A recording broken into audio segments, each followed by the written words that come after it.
burger pomme de terre musuma gis loolu hamburger bu amul mburu c'est incroyable ci Alfi. c'est des burgers aux pommes de terre Pape Cheikh. burger aux pommes de terre da ngay loxoti pomme de terre bi dugal ci burger bi bëgg ñoom yàpp ak ñoom seen. enfin mais expliquer ñu d'accord. tey moom jegewu ma la laay. tey bàyyi ma ficci laay Maxtar bàyyi ma toog rek laay waaw koñ laay. donc Pape Cheikh comme bu ñu nee burger. toujours avec les beurre Sofia. moom la ñuy tàmbalee saa su ne. enrichi en produits laitiers. et riche en vitamine A et E toujours mu ñu gunge ci partie cuisine bi. donc comme ni ñu ko waxee Pape Cheikh boo déggee burger aux pommes de terre. maanaam du ma ci def mburu damay utiliser pomme de terre bi ma am fii. maanaam am naa fi lu toll ci 800 grammes pomme de terre am naa fi ñetti nen Pape Cheikh. am fi 500 grammes viande hachée. tuuti salade ak 3 tomates fraîches. donc am naa fi tam fromage râpé moom tam day dem ci lépp lu maanaam li hamburger di am moom lañ ciy def. donc bi ñu si suba dañu jël sunu steak maanaam bu fekkee am ngeen viande hachée boo xam ne da ngeen ko jënd noonu nature da ngeen ciy def xorom ak poobar. def ci tuuti épice. ak viande bi da nga ko assé. waaw viande hachée la. donc nga def sa ay dànk. maanaam nii suñu paree def ko ci poêle bi nga bàyyi ko mu ñor. ki taal oto bi ki taal oto bi oto bi bu mu dem de oto bi bu mu dem. voilà baal ñu Alfi àggali say dànk. donc nga jël say viande hachée rek. façonné sa ay steak. maanaam au lieu ñu dem di jënd ay steak yoo xam ne dañ ko defar ba pare mën nga jël sa viande hachée. defar sa steak bopp donc nga jël ko def ko ay boule rek maanaam ay boulettes. soo ko tegee ci poêle bi nga tàppal ko maanaam mu jël forme steak. donc pomme de terre yi. dañ ko xolli râpé ko maanaam boo déggee ñu ne des burgers aux pommes de terre. dañuy jël râpe bi partie bu dijj bi donc râpé ko râpé sunu pomme de terre. donc moo ñuy servir base bi nga xamante ne. moom la ñuy lekkee burger yi sans pour autant def ci mburu donc pomme de terre bi mooy nekk galette bi nga xamante ne mooy servir ñaari face yi. maa ngi doog a comprendre. maanaam mooy nekk mburu bi. ok donc suñu râpé pomme de terre bi ñu dindi excédent ndox bi parce que pomme de terre day am ndox. donc ñu def ko suñu salade yi maanaam dañ koy weñ tuuti dindi ndox bi. bete kuy bàcc. këñ mel ni kuy bàcc Pape Cheikh yegg si nga. donc nga assaisonné def sa sel def sa xorom def sa poobar. def ci noix de muscade très important. toj ci benn nen benn wala ñaar ça dépend ci quantité bi ñuy defar. donc nga mélanger. def ci tuuti soble tuuti laaj ak tuuti oignon vert mais moom tam dañ koy dagg nu mu gën a sewee gën a baax. donc daggat tuuti persil Pape Cheikh. ñoom soble ak ñoom seen ñamatoos yooyu doo ko tiital doo ko saaf. da nga ko ci def directement dañ koy def ci pomme de terre bi directement. donc après pomme de terre bi moom loo koy def. pomme de terre bi dañ koy saaf maanaam dañ koy def ay galettes. benn étape bu ñu warul fàtte mooy pomme de terre bi suñ ko xollee ba pare buñ ko raxas. parce que amidon bi nekk ci pomme de terre bi. comme féculent yi ni ñuy collé. loolu lañ ci soxla. moom moo lay servir sa galette yi soo ko tegee ci biir poêle bi. mu bañ a tas maanaam kenn du ko raxas comme booy def sa frite. da ngay garder pomme de terre bi soo ko xollee noonu. donc nga am mélange bu mel ni bu assez compact. maanaam ak nen bi bu ñu servir de liant. nga jël sa poêle def tuuti dëwlin Pape Cheikh soxlawul muy bëri tuuti rek. donc day nekk 2 fois suñu saafee pomme de terre yi ba pare. après ñu ñëw ci yàpp bi. donc nga wàccee dëwlin bi mu dugg ci partie yëpp. ñu jël suñu cercle rek. pour mën a am forme galette yi ñuy wut. nga jël ko teg ko ci biir dëwlin bi. defal sa ay rond sa ay cercle pomme de terre. d'accord. maanaam cercle yi nga xamante ne mooy jël forme mburu normalement bi ñuy am ci hamburger. donc nga jël def sa ay rond. d'accord. jël def beneen bàyyi mu ñor. ok. maanaam 8 jàpp 10 minutes côté bu nekk parce que ay pomme de terre yoo xamante ne ñorul en plus il faut ñu bàyyi ko mu ñor. maanaam duñ ko yàkkamti da ngay wàññi sa gaz. d'accord bàyyi ko 8 jàpp 10 minutes ci biir poêle bi. ok donc gis nga ni mu jëlee forme yi. donc noonu lañ koy bàyyee nii nen bay tax mu collé quoi. mooy tax mu collé bañ a tas. donc nii lañ koy bàyyee Pape Cheikh. mu ñor aller retour. ok ñu jël sunu steak tam def ko même forme. toj sunu nen. def ci fromage. daggat sunu salade ak sunu tomate comme ni ñuy lekkee hamburger. mais au lieu de mburu bi pomme de terre moo koy remplacer. jërëjëf Laye donc le temps que ngay ficcé. Laye Makhtar kontaan nañu 9h24 mooy doog a jot laataa ñuy àggali pour waxtaanee lépp lu jëm ci wàllu jumtukaayu xarala yu bees yi muy TIC tey dinañu waxtaanee forum mais comme ñu ngi ci appel bi dañuy dem rapidement diggante Yoff ak Cambérène pour xool naka la ñuy waajalee événement boobule ndax tey jii toute la journée fa la ñuy dem di fa amal ay jotaay en direct dañuy nuyu rek suñu papa El Hadj Abdou Aziz Mbaye père ñu ngi lay nuyu kontaan nañu tey jii yaa ngi foofu en direct ca Cambérène ca kanam foofu la ñuy amalee cérémonie officielle bi jëm ci appelu Seydina Limamou bi lu ñu fa mën a jàppandeegum en attendant 10 heures du jot ñuy àndandoo ak yéen en direct. jërëjëf Pape Cheikh liñ ci mën a jàppandagul moo di ñi ngi fii ci Cambérène béréb bi nga xam ni ci la ñuy dooree lépp loo xam ni mooy xew-xew ci woote Seydina Limamou Al Mahdi wuy si nanu ñun ñëpp wuy si nanu waaye télévision Futurs Médias wuy si na ci anam yi gën a rafet ginnaaw ba mu lëkkaloo ak ñi nga xam ni ñooy comité d'organisation bi wéyal seen bëgg-bëgg ci lépp lu ñu xam ni bëgg nañ ko ci bis bi. tey nag Pape Cheikh ñi ngi fii ci Cambérène.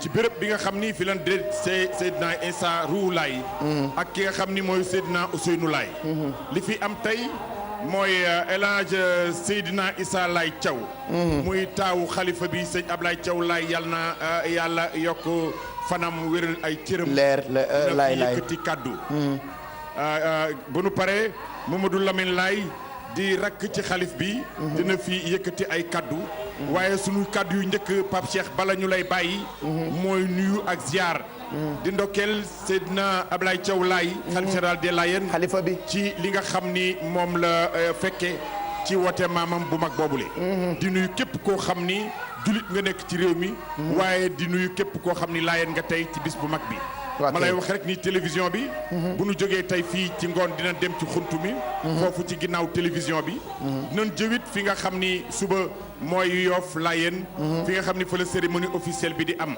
d'accord waaye Pape li ma lay xamal mooy Laye Makhtar ñëpp tey Laye la ñuy wuyoo wallaay Laye la ñuy wuyoo moo tax man lépp la ñuy wuyoo moo tax Pape mani la waaw télévision Futurs Médias boo ko dee méngale waaw da nga koy méngale kàkkatar garab gu mu yëg daf koy nuru wallaay Laye Makhtar Laye Makhtar moo tax ma ni foofu waa démb yóbbu nañu ay teranga yóbbul sëriñ bi macha allah tey ñi ngi fi loolu mooy li nga xam ne moom la ñu kilifa gi Youssou Ndour président directeur général Mamadou Ibra Kane directeur général ak ki nga xam ni mooy Birane Ndour directeur général adjoint ak bépp directeur bu fi nekk bu télévision bi ak programme sant na ko ñu koy wéyal pour dëppale askan wi ak li nga xam mooy seen bëgg-bëgg waaye ñi nekk ci réew mi ak ñi nekk biti réew mel ni tey jii ñi ngi fii ci Cambérène di dund ak ñun événement bi nga xam ni mooy appel Seydina Limamou muy téeméer ak fanweer ak juróomi appel yàlla na ko yàlla may ñu fekk ko ay déwén yu bari yéen ak ñun waaye ñaanal ko xalifa bi ak njabootam gépp yàlla may leen fan nu gudd ak wér ñu yàgg koo taxawee ñu yàgg koo teewee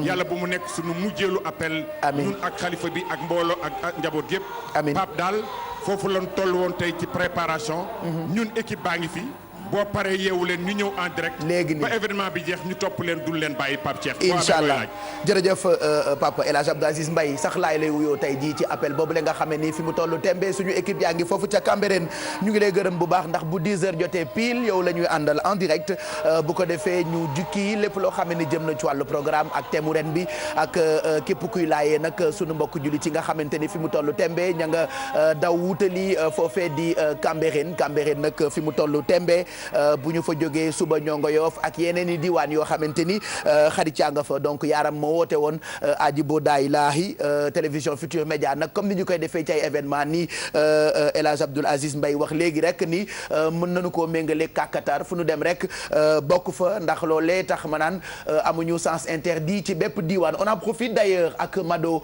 ci li nga xam ne ni moom la ñu indil tey jëm ci couleur yeeg weex bi nga xamante ni tey boo demee Yoff dina mel ni daanaka boo ko séenee de loin léppay weex. effectivement comme ni nga ko waxee rek li ñuy def dañuy ànd directement ak ki nga xamante ne moom moo di Iba Laye bokk ci ëttu Laayeen boobu doon fa njabootu ki nga xamante ne moom moo di sang bu tedd bi fa nekk ñu dem xool lañ mu wax ci couleur blanche bi nga xamante ne moom la ñuy yitteewoo loolu foofu ca Laayeen yi dinaa la way yaa Rasulullah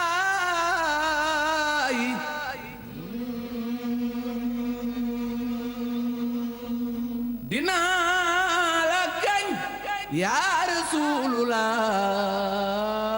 lu weex li nga xamante ne njabootu Seydina Limaamu Laay moom la ñuy sol ba ñëpp ràññee leen ci sol lu weex li ko waral mooy Seydina Limaamu li mu ci jublu mooy yemale ñëpp ñu yem nekk benn. xam nga ni soo demee màkkatul mukarram di dem di aji am na benn bërëb bu nekk ca màkk bu ñuy wax arafa te alxajju arafa nga xam ni képp ku demul arafa rek doo am aj te arafaat képp ku fa dem lu weex rek ngay sol muy góor muy jigéen muy mag muy ndaw doo xàmmee ki am doo xàmmee ki ñàkk loolu nag la Seydina Limaamu Laay indi fii saxal ko fi ñëpp di sol lu weex ba ca desit mu nekk loo xamante ne symbole l'islam la ba ca topp it mu wax ñu ne képp koo xam ne da ngay sol lu weex fépp foo mën a nekk dafa war a nekk fu set ndax lu weex moom boo ko solee te dem foo xam ne setul daanaka da ngay gaaw a taq te boo taxee dafay visible ñëpp a koy mën a gis loolu moo waral Seydina Limaamu digal ahlulaay ñuy sol lu weex ba pare nag weex boobu nekk symbole ci ñoom boo xamante ne mooy symboliser kalimatu laa ilaha illallah muhammadu rasulullahi sallallahu alayhi wa sallam. su tegee tànkam wa doj wa day nooy di mel ni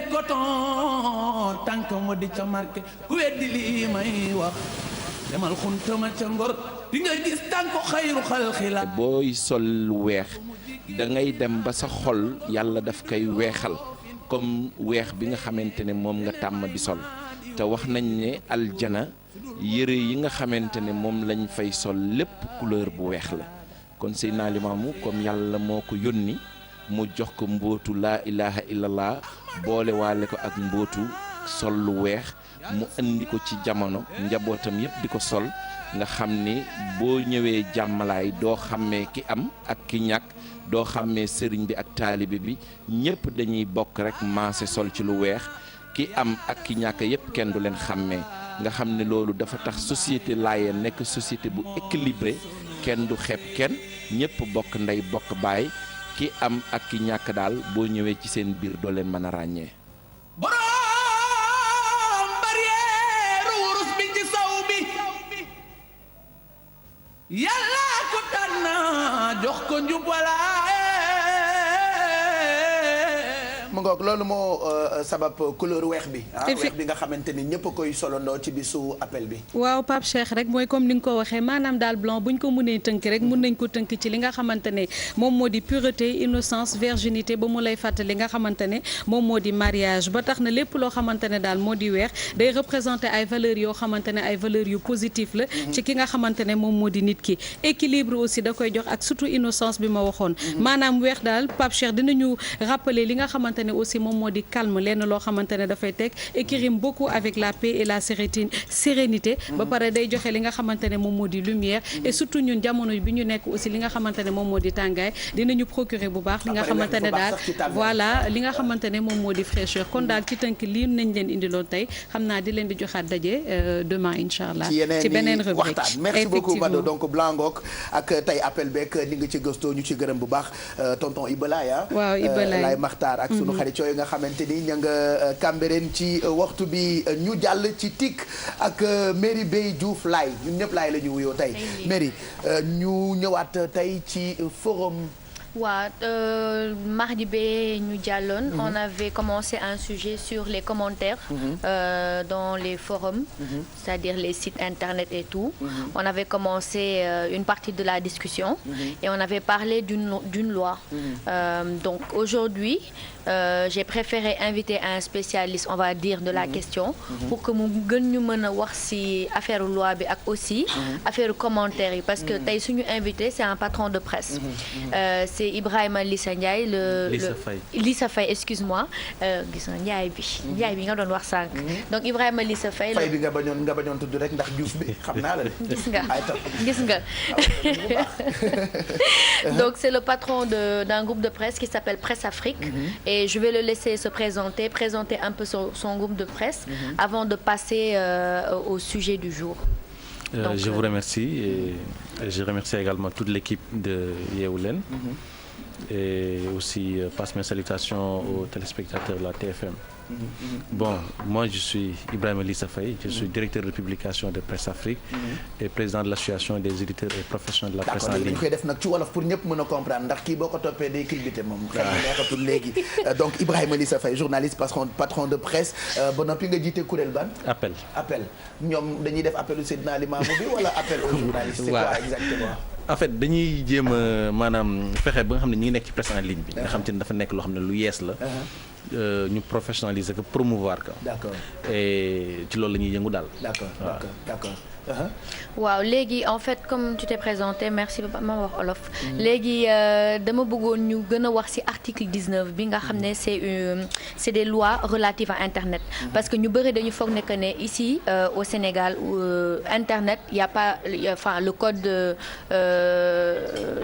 la loi plutôt n'a pas prévu en fait de législation par rapport à internet parce que lu nekk la ñuy gis tu vois les commentaires il y a des insultes il y a tout ce qui se passe les données personnelles qu'on utilise à des fins à d'autres fins donc aujourd'hui bëggoon naa tey nga wax ñu tuuti ci article 19 boobu surtout que yow yaay président association boobu et j'ai vu dans mes recherches que vous cette association là yéen da ngeen ci taxaw temb pour affaire yi mën a dakk waaw en fait maa ngi lay sant bu baax article 19 déclaration universelle des droits de l'homme dafa nekk loo xam ne day promouvoir liberté d'expression et am na sax benn kuréel goo xam te ne noonu lu mooy turam ñoom ñi ngi nekk fii nii Mamel am na aussi yu nekk Londres ak yooyu noonu et ñooy dañuy jàppale médias yi jàppale képp koo xam ne citoyen la du monde entier wala de l'Afrique de manière générale koo xam ne day promouvoir liberté d'expression effectivement liberté d'expression aussi ne veut pas dire n'importe quoi donc il y a toujours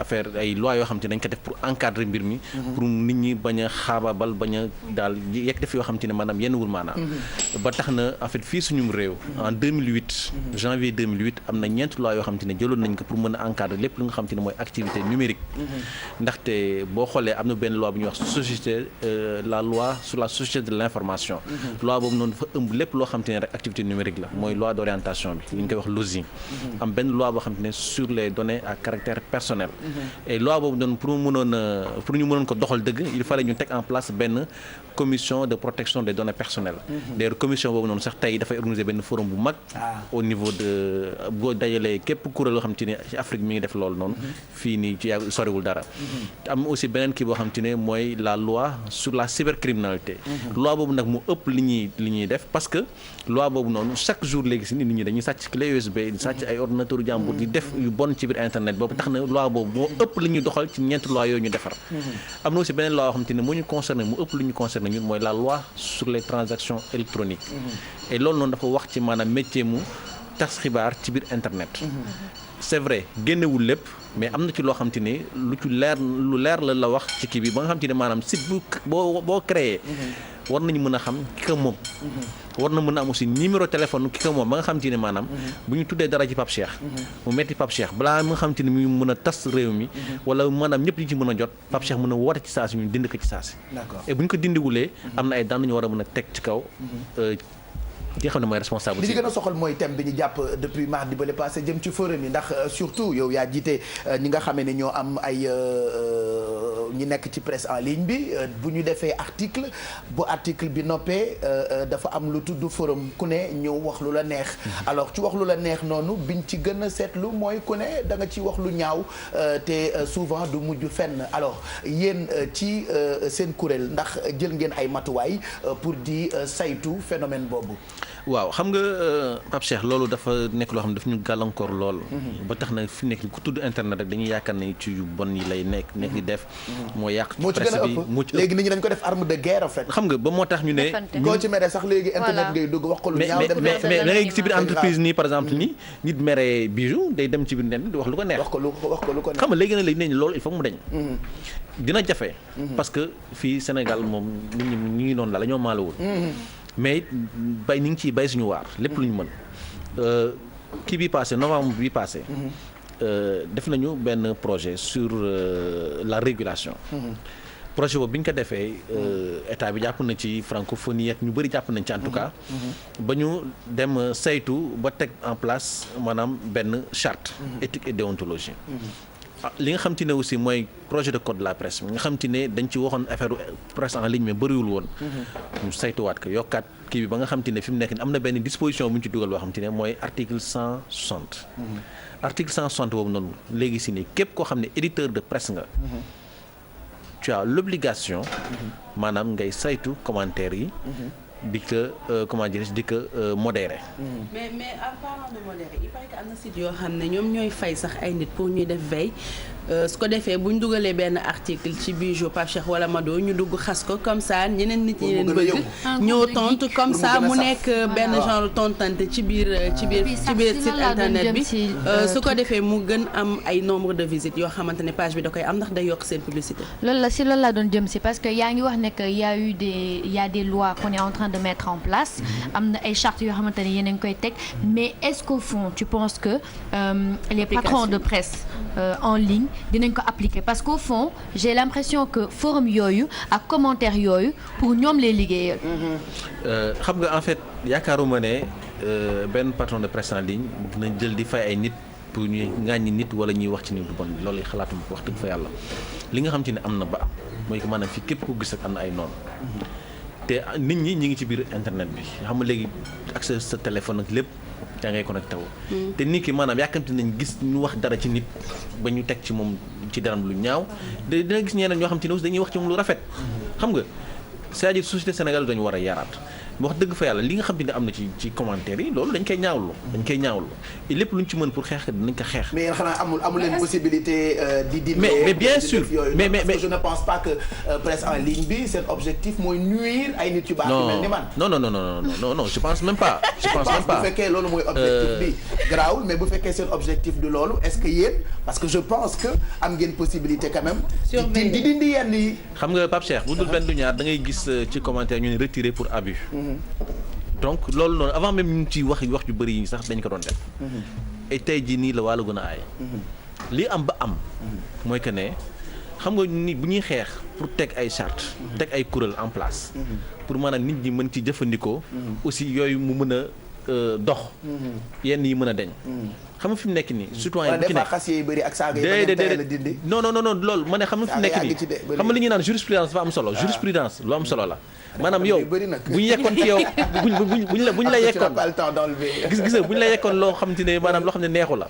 mais yow am nga possibilité dem saisir commission de protection des données personnelles. kon de tribunal wala nga dem saisir non pourtant ñooñu noonu seen site loolu laa bëggoon wax. xam nga ñooñu les personnes ne xam sont nga pas léegi au loolu courant. dañ ko yombalal parce que comme ci net bi la maanaam da ngay dugg seen site rek connecté wu envoyé benn kii plainte et ñoom dañ koy traité kenn du xam te nañ ko. loolu laa bëggoon parce que loolu laa bëggoon faire ressortir parce que les gens se plaignent souvent que ne il y a tout le temps des commentaires injurieux sur leur personne et tout mais ils ne sont pas au courant qu'ils ont le droit de répliquer par rapport au site même te loolu dafay bokk ci entre guillemets je ne jette pas la pierre yar en même temps site bi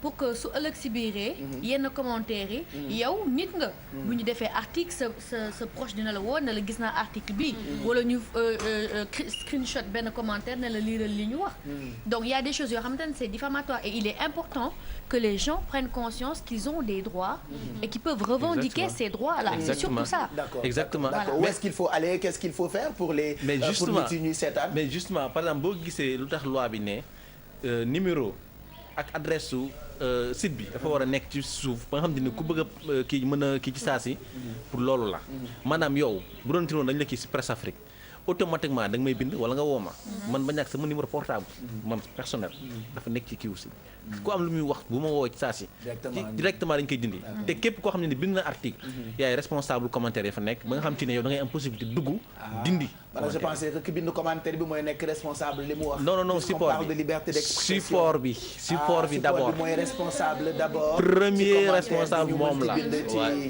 c'est le support ci article bi d'accord loolu tam c'est léegi bon sax à li ma gis savoir li nit ñi di def parce que comme la plupart du temps dans les forums les gens se cachent sous l'anonymat léegi dañ lay defal commentaire avec le logo du Facebook nga xam ne yow boo defee commentaire nit ñi dañ lay gis di nga feeñ à moins que nga créer benn utilisateur.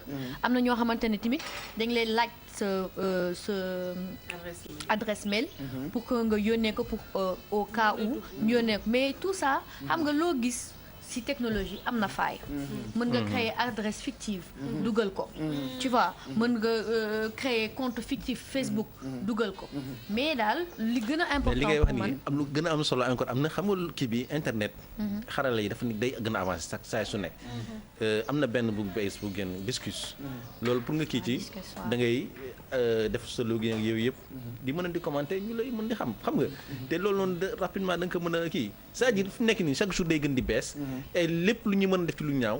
maanaam yow sopp yow da nga koy mën a xam yow mii di administrateur bi da ngay mën a xam localiser kii ñu def adresse IP bi adresse IP bi bon léegi nag léegi nit ñi il faut que ñiy nangu maanaam di saisir responsable yi di saisir aussi structure yi ñu fi teg pour loolu bu ñu ko dul def dañuy ŋaañi commentaire yi rek Sénégal dañuy wax rek mais dara du faju waaw dara du faju c'est vrai que lu ñu ci mën a wax moom du xaj ci tuuti ci rubrique xam naa dinañ ko gën a yaatal parce que il faut que Ibrahima ngay gën di ñëw di ñu gën di sensibiliser surtout par rapport ak forum yooyu noonu. waaw juste nouvelle bi ma waxoon ne que dama koy joxe au début. parce que je pense qu'il est quand même bon aussi de montrer ce que les jeunes sénégalais font. parce que ñëpp ñu bëri dañu foog ne que ne. ce qui se fait ou ce qui se fait de bien. c'est à l'étranger. mais ñun tamit ñu ngi def loo xamante ne ni ay jéego la. ci wàllu TIC waaw ay jéego la yoo xamante ne nii. mi ngi permettre jeunesse bi di avancer. Donc on va parler du projet Jotaliko très rapidement.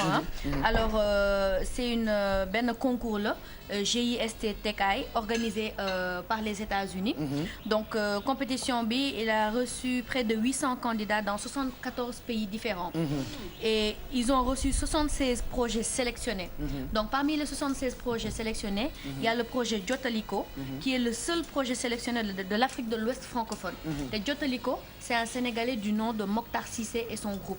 Donc j'ai pensé que c'était vraiment important que ñu parle de lui, féliciter ko et surtout que actuellement il a besoin d'un vote du public et d'une aide parce que plus le public vote pour lui, plus ils ont des chances de gagner un voyage tout fait. Nu ñu koy votel en fait da ngay yónnee SMS après naa ko wax ci Facebook bi. Parce que moom daf ma yónnee message bi et j'ai pensé que pour l'encourager en fait. Cette encouragement serait bien voilà. Donc bu ñu gagné loolu dañuy gagner un voyage tout frais payé pour demi-finale bi. La demi-finale se tiendra du 22 au 26 juillet à Nairobi. Au Kenya. Voilà. Donc juste pour le féliciter et aussi suñu leen mënee jàppale bu baax. Donc c'est bien des jeunes. Voilà on l'encourage en tout cas dinañ joxe information yëpp ci Facebook bi ci page yeewu leen ak page bu Mady Bey Mystique Ibrahima Lissa Faye ñu ngi lay gërëm bu baax kontaan nañu. xam naa ñi dinañu waxtaanaat lu bëri ci presse en ligne bi parce que fi mu tollu tembe seeni mbir moom dafa lëmbe réew mi ay famille ya ngi yàqu ay nit a ngi am ay problème mais ay nit a ngi avancé. Donc je pense que yooyu yëpp jar na waxtaanee ci jotaay bu gën a et puis on te félicite parce que li nii la ñu ko bëggee ay xale yu am jom te nangoo liggéey mooy tax Sénégal jëm kanam merci beaucoup Ibrahima. Alors on va rejoindre Ibrahima Mbaye Sopé mais balaa Ibrahima Mbaye Sopé li Mady Bey wax léegi nii moo tax ma xalaat ci kii Bijou waroon waxtaane en France c'est un jeune bu bokk ci il a gagné n'est-ce pas c'est ça Moustapha Ndaw donc dafa gagné meilleur croissant Île-de-France. Donc ci mburu rek ci croissant parce que meilleur baguette sénégalais moo ko gagné woon aussi donc meilleur croissant moom moo ko gagné vendredi dernier daf ma envoyé message pour qu'on en parle parce que France yëpp dañuy wax ci moom ndax parcours am depuis qu'il a 14 ans la commencé jàng boulangerie actuellement il a 21 ans la ko gagné donc gagné na yeneen prix yu bëri au niveau de la France moom la ñu am il est là c'est finalement sénégalais yi ñooy gagné France yi fi mburu am na keneen ku tudd Djibril Bodian moo nekkoon maître de stage am gagné na 2 fois concours meilleure baguette de Paris dafa mel ni ñun loolu ak voilà moom lañ doon wax la dernière fois gagné na ko 2 fois moo ko jàngal donc moom tam mu gagné meilleur croissant en France donc félicitations bravo mburu alors moom on le félicite c'est un Sénégalais et puis qu'est-ce qui se passe au Bénin alors Bénin très rapidement selon les sites internet. Voilà. Selon les sites internet. Voilà donc ce qu'ils disent c'est que président bi Yaya Boni dafa tooñ doomu benn ministre. D'accord. jabar ji yëg ko génn kër gi dem résidence secondaire ba pare demander divorce donc tribunal waxagul dara ci divorce bi mu demandé. mais dafa mel ni foofu tooñante bi dañ koy wàllante parce que ministre chargé de l'enseignement supérieur et de la recherche moom tam dafa tooñ secrétaire très particulière la ñu. d'accord. Directeur de cabinet tooñ attaché de service bi comme loolu doyul. Ministre de l'économie et des finances tooñ doomu président bi. D'accord, donc c'est ce qu'on raconte actuellement sur internet. Selon les sites internet béninois bu baax may prévenir du maa ko wax site internet béninois yëpp moom la ñu def actuellement. actualité boo xam ne mooy buzz benn. voilà. mu ngoog ñu ngi leen di wax Afongandia noonu la ñu nuyoo ñoom béninois yi c'est ça c'est ce qui s'y passe loolu moo fa xew c'est ce qu'on a vu sur internet on finit ak ce qui fait le buzz actuellement. alors benn mosquée bu nekk au niveau des États-Unis habitants yi fa dëkk dañu def pétition pour que ñu tëj mosquée bi parce que nee nañu que nodd bi daf leen doon sonal. bi ñu ko tëjee nag mosquée bi chaque heure bu nodd jotee dafa am ku fay nodd bu ñu duggee duñ gis kenn. ñu xool image yi waa presse bi yëpp dañu ñëw pour couvrir ko. voilà. Est-ce que On regarde rapidement, on n'a plus assez de temps, 9h50, 10h moins 10. Rapidement.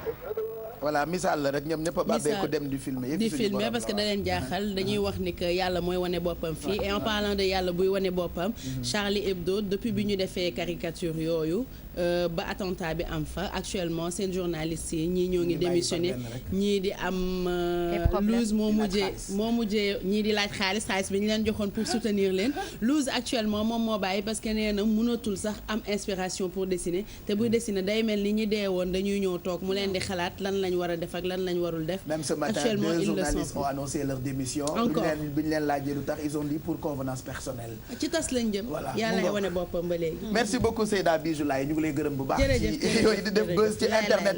alors Ibrahima Mbaye Sopé kontaan nañu ci sa teewaay tey ci Yeewu Leen bi te fajar ba tey yaa ngi toog ne la di jàng di xool affaire bi doxul a théâtre. daanaka loolu lay ndurulu. mais.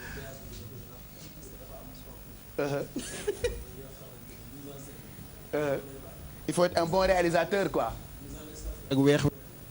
quoi. daal nice. ambiance bi.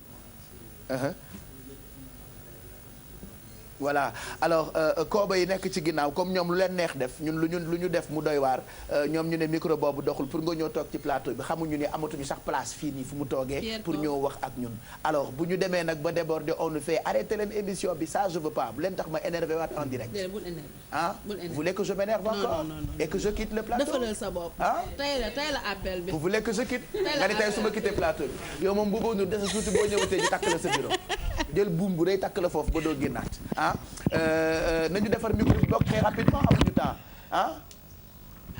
voilà Am yaa ngi taal micro bi c'est incroyable voilà le micro est avec Am n'est-ce pas alors Ibrahima donc tey dañuy waxtaanee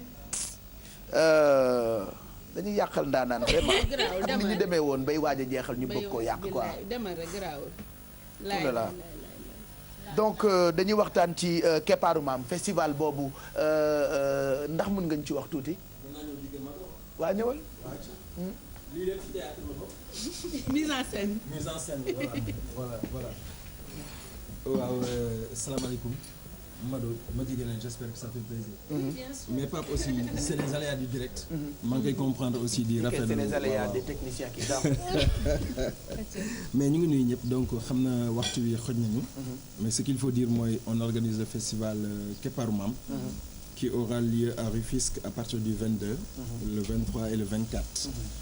dugg ci programme bi dina xat mais li mu bëgg a wax daal mooy ñu ngi invité tout le monde. festival la boo xamante ni pendant 3 jours toutes les célébrités wàllu Sénégal. mais pourquoi keppaaru maam lu tax keppaaru maam. waaw keppaar parce que idée bi dafa ñëwoon benn jour bu ma rombee ci koñ bi xam nga rek tur yow li may wax ni yéen ma ci gën a xam lu bari xale yi bu ñu ma rombee chaque fois dañ may interpeller te bu ñu may interpeller soit ñu ngi football soit ñu ngi toog ci benn keppaar. mais je me dis que am na lu leen manqué quoi des fois damay bëgg a ñëw jigéen ñu waxtaan ma ni moom ci keppaar gi dara xaj na fii. Après inspiration bi dem donc benn moment je me suis dit il faut créer des ateliers de théâtre de céramique d'audiovisuel d'informatique des choses comme ça ci ay keppaar ñu orné garab boo xamante ni dafay nekk ci koñ bi tuddee ko Adja Kharmay Madiaga tuddee ko Ablaye Sadji tuddee ko ay Ousmane Socé Diop tuddee ko ay Cheikh Samsoum Mboup ay maanaam ay ñoo xamante ni kilifa yu am solo yoo xamante ni seen liggéey ci quartier bi fës na ba ñëpp gis ko donc esprit bi foofu la jógee et puis ay keppaar aussi pour ay compte en tout cas xale yi fexe ba utal leen benn étude lu ñuy def que ñuy dem géej wala ñuy dem di nekk si yeneen affaires yoo xamante ni xëy na du neex seen waajur yi. d'accord donc noonu la demee mu ngi doog a am festival bi. bon c'est la deuxième édition bii nii d'accord mais ñu ngi koy soog a ubbi parce que dañu ko daan def toute une journée mais am ay activités préliminaires yu ñu daan def mais comédiens yi dañu daan ñëw yendu ak xale yi football ak ñoom football ak taalibe yi gars yëpp a ñëw vraiment mu nekk ambiance bu nice mais ren comme mairie bi Rufisque def ci dugg autant ñu yokk ci ñetti fan pour mën a def ay ateliers def ay conférences symposium def aussi ay caravanes ñu quitté quartier bi comédiens yëpp dox bàyyi seen oto yi yéeg ci voiture yi parce que Rufisque ñun suñu voiture yooyu on est fier donc ci la ñëpp di dugg comédiens yu Sénégal yëpp ñu dem wuti cercle Maurice Gueye donc def suñu prestation incha allah passé fa benn temps boo xamante ni ci benn bis dong la wala 3 jours ci 3 jours la à partir léegi da ngaa xaw a dégg à partir de non wala kii bi la dama bëgg nga koy fàttali rek yooyu dafa am solo donc ci ñetti fan yooyu noonu activités yi nu muy demee activités yi premier jour bi gars yi dañuy ñëw ñu def caravane buy quitté Nimzat ba cercle Maurice Gueye donc mooy caravane première bi après cérémonie officielle bi dafay am à partir de 17h kilifa yëpp ñëw comédien yëpp ñëw ñu def ay prestations et lu rare moom laa lay wax ni ay Pape Faye dafay jouer ñoom léegi dañuy jouer ay Ousseynou Bissichi parce qu'on est en train de préparer ay spectacles yu rare moo taxoon sax tey ma àndoon ak ay xale doon na baax nag bu ngeen ma mayoon lu mu gàtt man tamit ñoom dama leen indi depuis ce matin que ñu def même bu dee 2 minutes la nañu installé wu léegi nii comme ça ñu gis leen defe naa am na ay buri kande yu ci nekk waaw Pape Boris tu me rappelles comédien bu am solo bu mi ngi fi présentement sax au Sénégal waaw elle est là donc pour wax la ni dañu privilégier ay spectacles yu rare maanaam pas comme ça forcément rek ñëw papa yaay doom et cetera donc mais vraiment du théâtre boo xamante ni ku ko gis nga xam ne lii c'est inspiré quoi c'est du théâtre proprement dit c'est une grande différence avec yeneen expression yi gars yi di faral di gis quoi donc lii nii benn extrait bu ndaw la voilà est-ce qu'on peut regarder en même temps ce qu'ils sont en train de faire sur le plateau amul waxam mën nañ continuer si tu veux ñoom ñuy jouer voilà en même temps donc yii yëpp ay xeetu théâtre forme théâtre la yoo xam ne ji dañ ko gis ci keppaaru maam quoi voilà parce que bii nii bon mise en scène bi Alioune Badara moom moo ko def bu Arco Dakar et boo xoolee synthèse bi dañu boole benn comédien bu jógee Guédiawaye benn comédien bu jógee Pikine ak benn comédien bu jógee Dakar donc pour wàll ni la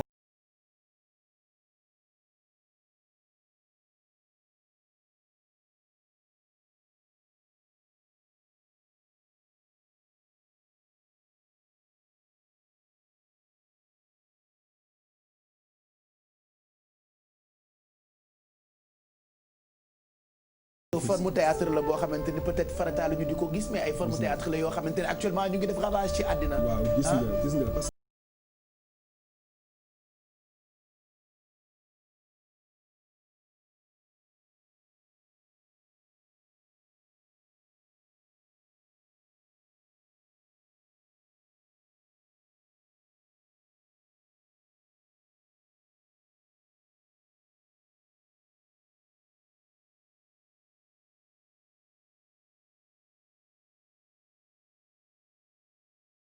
moom lañu nekk nii di def en ce moment gis nga def na ko croissant de seen croissant yi moom ñëwagul donc mu ngi ndekki nii waaw gis nga et comment vous faites pour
lii ku ma neex laay def kon am nga droit am ñoo def tubéy. waaw.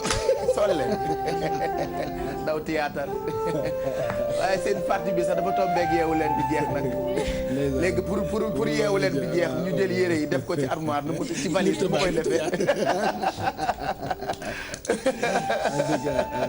merci c'est des expressions du corps c'est ça Ibrahima Mbaye Sopé ñun kontaan nañu ndax da nga am jom li ma wax Ibrahima Lissa Faye laa lay wax yow mii ba nga ci nekkee ba tey yaa ngi ciy góorgóorlu bu baax à chaque fois yaa ngi wane sa bopp di dem ci festival yu mag yi ci àdduna ba noppi itam fexe nga ba bëgg a bëggee théâtre demaat nga jàngaat yokk xam-xam bi loolu ñu ngi la ciy félicité ñoom ñu ngi continuer di jouer ba tey te fàtte nañu dafa tombeek yeewu leen bi jeex ah xanaa ñu yee leen rek ndax apparemment dañu dugg ci carrément ci affaire bi. gars yi c'est bien je pense. merci merci beaucoup merci voilà kaay jëlaat yéen merci beaucoup. Ibrahima kontaan nañu et puis di nga dellu si waat ci yeewu leen pour ñu waxtaan bu baax nag ci théâtre da nga toog ak koo xamante ni moom dafay rap pulaar mais malheureusement temps bi 10 heures dafa jot te yow door na ko di Ali jeex na allo waaw ñoom ñu ngi joué ba léegi di ayca Mohamed Ndiaye kaay def revue de presse bi loolu am na solo de ah revue de presse bi alors on finit ak waa pulaar bi yaa ngi fi depuis sànq. waaw ndeysaan dañuy fàtte ni des fois dañuy jaawale weekend star beeg yeewu leen bi. dëgg la ñoom dañu la waroon yóbbu weekend star comme ça nga toj fa. ah dëgg la da nga taasu ci pulaar. jaaroon naa weekend star. nooy ta waa doyul. waaw da nga bëggoon ñëw ci doo bëgg ñëw yeewu leen parce que non, aussi public différence la fi. naa ko jox camphre mu naan ko. daa am solo comme boobu nee na rek demee ma ñëwaat incha allah. voilà suba moom il faut nga dellu si parce que dama dégg nga def loo xamante ni man daf ma reetaan loo. di taasu ci pulaar loolu kenn mësu koo dégg. waaw loolu suba incha allah xanaa di l'état rek ngay wax. non lépp laay wax kay. defal ma dara ma xool. sa anda ko kalata yow hew ko ndejuɗa yima yawma anda ko gonɗa oto hul oto dogme are dow ma pular bi eke e futanke eke efficace non loolu rap la loolu du taasu. waaw mais rap mooy taasu. ok donc taasu pular la quoi. en plus da nga def sa album. waaw dama def album mais incha allah 2014 laa génne donc voilà Nafoore tudd Nafoore mooy la am njëriñ. d'accord donc voilà du coup maa ngi woon Paris. ça fait une semaine boobu ñëwee festival jazz moom indi woon ak benn festival 2 jours sur. donc di nga dem ci festival de jazz. waaw waaw mais balaa nga dem ci festival de jazz bi suba il faut nga ñëw comme ça nga. présenter incha allah am benn problème d'accord. Nafoore. waaw bon mais rap ma rek en pulaar aussi rap en wolof en français en anglais même séeréer. sama jaami. merci waaw ok il est 10h02. lu tax ñu déborder tuuti suñu temps dañ ko sàcc ci ginnaaw ça il faut régler ça ak Kooba yi ki jiite Kooba télé bi nag mooy Pierre Da Silva parce que war nañoo dem ci beneen studio bi pour képp sa jox ñu programme tey bi ci permanence bu ñu fa jógee dem fi nga xamante ni moo di Cambérène fekk fa El Hadj Abdou Aziz Mbaye pour li nga xamante ni moo jëm ci appel bi Mamadou Mouhamed Ndiaye nag dafa indi lu foore muy yéene kaay yeeg ni mu koy xóotalee Mohamed na foore na foore na foore ah bëggul taxaw kat Pierre Koba nee na na taxaw na taxawee na taxawee luy metti sa ndigg max mu liggéey bu bëri bi il faut travailler moins waaw c'est ça yoo xam nga booy liggéey da ngay taxaw da di dox lan moo ko sax ataay sa oto dafa paan carburant la paan xanaa ñu woote rek carburant la paan soxla dañ koy wax ay ca pap ñu ñaata dem minute nga ba may comme yow yaay régler temps bi fi mu ne yow leen jeex na bu yàgg yaa ci jeex na kay man ngay fi mu ne dama sàcc juróomi minute keps xanaa ma bu max la léegi rek nga dem def ko may naa la 5 minutes amul problème. ay ca kon voilà jërë ngeen jëf. ñu door ak Walfadjri mi ñëw ci lu aju du une bi lañ soxla ca kaw a kaw gis ngeen ndaamal Kajoor Idrissa Seck mi nga xam ne mooy njiital parti réew mi yéen kaay bi ne nañu ba mu tukkee ba ñëw def na bilan nga jëm ci li mu gis ci réewum Sénégal mais la mu gis daal moo di bilan Macky Sall lépp zéro la dara baaxu ci noonee la ko Walfadjri gisee benn yéen kaay bu dellu siwaat moo di populaire xëy ñu nga xamal ne Idrissa Seck yëkkatiwaat na caravage bi di dal ci kaw Macky Sall wër na Sénégal bari nay dëkk yu mu dem mais li Walfadjri wax loolee la populaire wax ndax Idrissa Seck moo leen ko wax ay digge yoo xamante ne ji xam nañ ne duñu ko def boole ceeki di bëgg a rey nit ñi ak slogan mu di ay bàkk ay Sénégal émergent yoo xamante ne ji lépp ci làmmiñ la yam en tout cas Idrissa Seck du dara loo xam ne bàyyil na ko Macky Sall ak nguuram populaire de wax ko le témoigné moom it noonu la ci dellu siwaat la mu gis mooy Idrissa Seck mi ngi dal ci kaw Macky Sall ne daal nee na li mu gis ci àll bi moo di askan woo xam ne dañ leen abandonné ak it comme goo xam ne dafa gàll góose Macky Sall liggéeyu réewum Sénégal dëkk yi nga xam ne wër na ko le témoigné xëy ci dellu siwaat ñu dem ci le quotidien fekk fa Sada Ndiaye mi nga xam ne mooy bukki bi màttoon Macky Sall ci assemblée nationale ci gàttal ba ñu ko doon wàccee ci moom la ñu ko jaaroon Sada Ndiaye moom it ci xët mu njëkk Le Quotidien mooy def bilan Macky Sall li mu gis moo di bilan bi ci ñetti at yi c'est 0x0 maanaam dara baaxul ci li Macky Sall def ci réewum Sénégal laas di ñun ci bailleurs yi nga xamante mooy ñi nga xam ne ñoom moom kër yi nguur gi jël def ko ay logement conventionné jox ko leen ci entité ñu fay liggéey borom kër yi dañ leen a amel 2 milliards ba tax na ñoo ngi bëgg ñu fay leen ko ndax ñetti weer yoo xam ne amel nañ leen ko fayu ñu leen ko ak it lu ñu defoon ci travaux yi maanaam ngir mën ko defaraat loolee kenn remboursé wu leen ko ñu dem directement ci direct info mi di que ñun lim waxtaane bari na bokk na ci wàllu lamb manque de ak loolu mais Pape li ñu xool ci revue de presse bi mooy la ci suufa suuf di waa parti socialiste ak seen agenda bi nga xam ne am nañu ko yéenekaay bi gis ci ne daal lu ñuy nëbb la muy njort mooy est-ce que duñu dem ba 2017 ñoom waa parti socialiste ñu ne dañuy jàppale ki nga xam ne moom moo di candidature président Macky Sall mais Khalifa Sall mi ngi koy weddi ci populaire ñu xooli populaire loolu it du ci une bi ca wet ga ne Khalifa Sall ne loolee du am parti socialiste dana am candidat kan lay doon mu ne wax ci jotagul li jot tey lay door mi ngi ci le quotidien mu di appelu Seydina Limamou Laye Al Mahdi 135e appel yéenekaay bi xëy ci dellu siwaat lu bari ci jaar yi njabootu Seydina Limamou Laye gi ñi ma sa doon xalifa ku ci nekk ak li nga xam ne loolooy nga dox yéenekaay bi xëy ñu ko tegal boole ceeg ay nataal ñi gis nataalu Baye Seydi Mame Ran nataalu Baye Ablaye Thiaw mi nga xam ne moo nekk xalifa Laayeen yi buuru Maroc Mohamed V Mohamed VI kon yéenekaay bii di Le Soleil nañu dana ñëw Sénégal suba lañ ko fii séentu ndax tournée boo xamante ne ji dana ko fi amal ci réewum Sénégal lan moo lëkkale Sénégal ak Maroc lan moo lëkkale buuru Maroc ak Sénégal Serigne Abdoulaye Mountakha Niass conseiller bu Macky Sall mi ngi ci Grand Place mi ngi koy leeral ci journal bi moo nekk ne ca wet ga wax na ci wàllu politique moom surtout Baye Niass bi Pape ñu jeexale ci observateur mi di ak ñun ci mbiri Samba Kane xam naa gis na ko ci fajar gi Samba Kane benn doomu Sénégal la boo xam ne Fuuta la cosaanoo yéenekaay bi di observateur nañu jamono ji manga ñuy sonal ca prison Colorado ba ca Denver ca Amérique la su ma juumul ndax dañu ko tëj perpétuité muy ngiru dundam jot na fa def 17 ans président Macky Sall mi ngi def kéemtalaay kàttanam ngir seet nu mu ko fa génnee mais moom li tax ñu tëj ko Pape moo di dafa amoon benn jabar boo xam ne awaay la dëkk fa la fekk baax nee na benn jour moom Samba Kane mu dem liggéeyi ñëw fekk jabaram ak benn doomu Nigéria yëf yi metti ko lool mu jël fetalam dóor ko Nigéria bi après mu jaare ca faatu ba ñu koy àtte nag bàyyiwuñ ko mu jël avocat dañu ko collé un avocat d'office waa jit def ci waaye di ca jugement ba ca kii ba procès ba ba ñu tëj ko perpétuité pa kon mu ngoog nee na nag mu ngi xaar ku ko jàppale ca 3 minutes 18 laa def pa voilà mu ngoog jërëjëf yow da nga mën a régler heure man yow fii yaa fi ne bu journaliste yëpp meloon ni yow télé bi avancé loolu kay leer na yaa ma gënal ñii waaye ñii maa ngi leen di gërëm bu baax merci à tous joyeux anniversaire Bagbo nag mooy attaché de presse bu Kia Aïdara moom mooy agent am pour ñi nga xam ne ñoo soxla Kia pour tout ce qui est présentation et tout ça pour tout ce qui est travail publicité il faut contacter directement Bagbo c'est son agent allez Bamba je te souhaite un joyeux anniversaire di la ñaanal rek aw ma fayam mu ngoog allez ñu ngi gërëm ñëpp pulaar bi suba di nga del si Alfi suñu burger pomme de terre pare na burger au pomme de terre noonu la commencé naa déguster kon bonne dégustation allez Mado Ndiaye bu subaa ñu dellusiwaat ak yow bijou si suba Mary Bey Diouf semaine prochaine on souhaite un bon anniversaire à mon amour kooku sama jabar la Fatoumata Zahra la grande Zahra alors Zahra on te souhaite un bon anniversaire c'est de la part de tout le monde nous tous voilà joyeux anniversaire collectif la parce que nous on t'adore reste comme t'es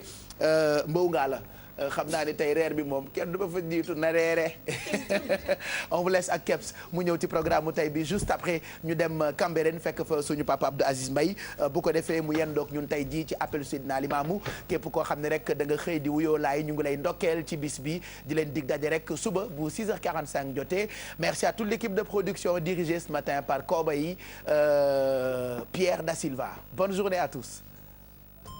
Diarra seen diwlin 100%